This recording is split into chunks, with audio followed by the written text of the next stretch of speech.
Hey, I wanted to give you a quick little lesson on how to lose fat. This is everything you need to know about how to lose fat. So fat is called lipo, and when you lose fat, it's lipolysis. Lipo being fat, lysis meaning the destruction of. And then if you gain fat, it's called lipogenesis. I don't know how to spell genesis, something like that. Genesis. So lipolysis is losing fat, and lipogenesis is the creation of fat. And the question is, in the body, what causes you to destroy fat or create fat? And it really comes down to just one hormone, and that hormone is insulin.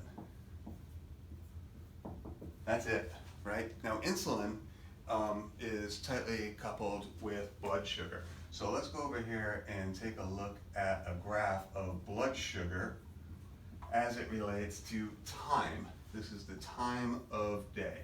And we're going to look at this as blood sugar relates to our meals, right? And you can see I started off this chart at 4 a.m. and I ended it on 4 a.m. So this is a 24-hour period. But we're going to talk about how our meals affect our blood sugar. So it starts off that we're asleep, and if you're non-diabetic and you don't have insulin resistance, while you're sleeping, your blood sugar is somewhere around 90, let's call it 95 just for fun. And you come out here and let's say at 7 a.m. right here, you're gonna eat breakfast. And let's say at 1 p.m. right here, you're gonna eat lunch. And then we're gonna say at 7 p.m. you're gonna eat dinner. And then let's say at, I don't know, right around midnight, you're gonna have a little midnight snack. Okay, so what happens to your blood sugar when you do this? So right here, blood sugar is 95. You come along, you eat breakfast, and your blood sugar spikes up because you ate breakfast. You have food in your gut, particularly if you have sugar or carbohydrates in your gut, it's going to raise your blood sugar. But even if you have some protein, it's going to raise your blood sugar, just not quite as much. Fat raises it a little bit. So if you have pancakes, for example, or maple syrup, or waffles, or even oatmeal that's considered healthy, you have your fruit juices like orange juice or cereal, you have milk with lactose, which is the sugar.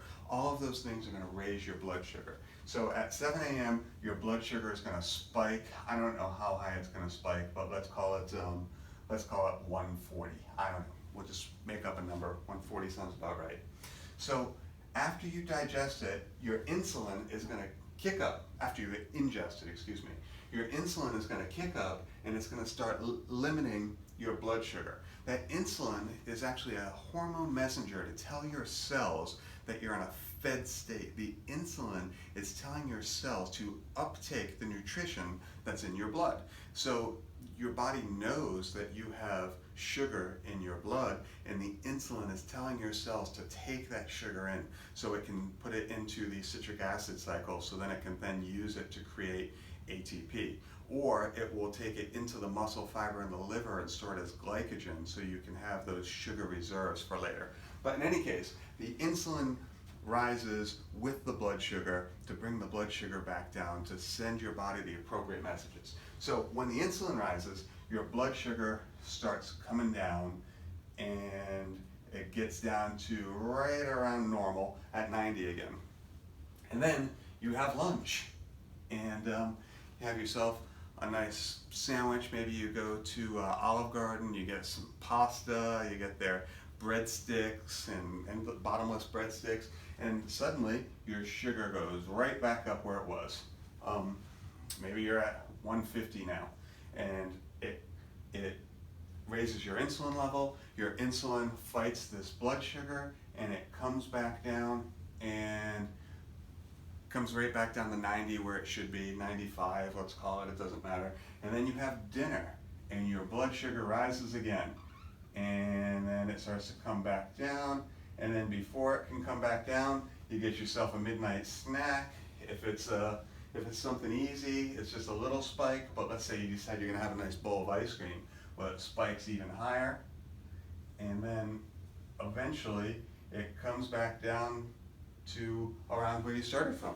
So what we talked about was insulin is the regulator of lipogenesis, and it is the regulator of lipolysis. So when insulin is high, you are storing fat, and when insulin is low, you're burning fat. It's really that simple. So when you eat these meals, what happens here is in this period, you are in you're in lipolysis, ESIS, whatever. You're in lipolysis, you're in fat burning. In here, you're in fat storage. In here, you're in burning. In here, you're in storage. Burn, store, not quite burn, it's kind of neutral. Storage, and then burning again. So what you can see is when you add up the total number of hours per day, if you're eating 3 meals plus a snack, you can see that your insulin level is like a roller coaster all day. We call it the insulin roller coaster, literally. And you never actually are able to lose any fat stores because your insulin is sending the message to your body, store fat, burn fat, store fat, burn fat. But here's what can happen. Let's say, for instance, you were to skip breakfast, right?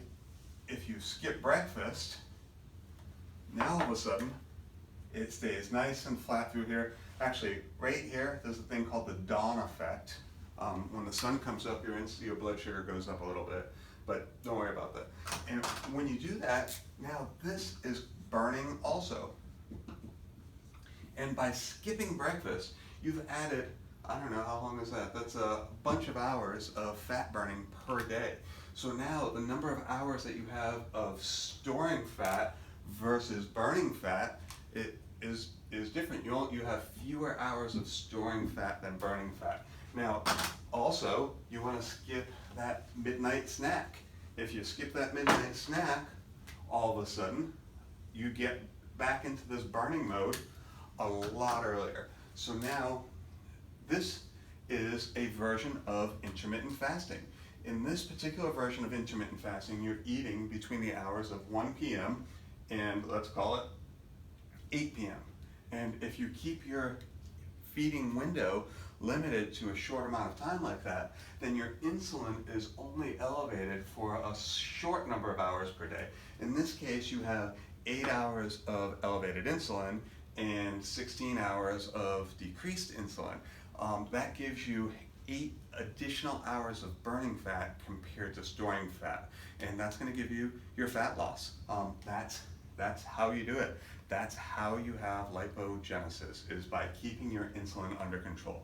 Now, another way that some other people will do it is instead of eating a bowl of cereal for breakfast, they'll have 3 eggs for breakfast. Now, what happens when you eat 3 eggs? Your insulin goes up, but it comes back down really quickly. Or, excuse me, your blood sugar goes up and comes back down really quickly because it only has a small insulin response, because eggs are mostly protein and fat. Now, you might worry about the triglycerides. You can talk to your cardiologist about that. Half the cardiologists believe that ingesting triglycerides causes high blood triglycerides, and the other half believe that it doesn't. My cardiologist is in the field that you can eat as many triglycerides as you want. Somebody else's cardiologist will disagree. But eggs will make you burn fat because you have a longer window of low insulin. And let's say for dinner, instead of having a big bowl of pasta for dinner, let's say instead you had some broccoli, which is carbohydrate, but it's not sugar. It's a carbohydrate. It has some indigestible fibers. It has a low insulin response. Let's say you have broccoli and chicken, or broccoli and steak. White meat chicken, dark meat chicken, broccoli, a nice little salad. And now what happens is you just get a very small insulin response. And by doing that, it puts you in fat burning all day long. except for this little window where you were outside. This is actually more or less a ketogenic diet because you had a ketogenic dinner and you had a ketogenic breakfast and maybe you ate some extra carbohydrates at lunch.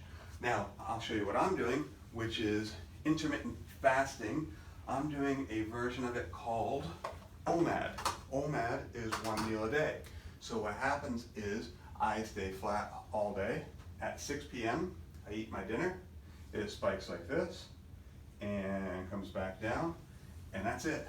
So all of this time frame, I'm losing fat, and here I'm storing fat. But this little period of lipogenesis is pretty small compared to my many hours of lipolysis. And because of this, I'm losing about a quarter pound a day, about 0.25 pounds every day of fat loss because controlled insulin is how you control fat loss. So I hope that helps. I hope that can help keep you on track for burning fat. It doesn't matter if you use a low-calorie diet. If you're feeding all day long, it's keeping your insulin elevated all day long. There's a lot of different methods to do it. You can eat infrequently, you can eat a little, you can eat ketogenically, but however you do it, you should be thinking insulin. What does this meal do to my insulin? And that's how you lose fat.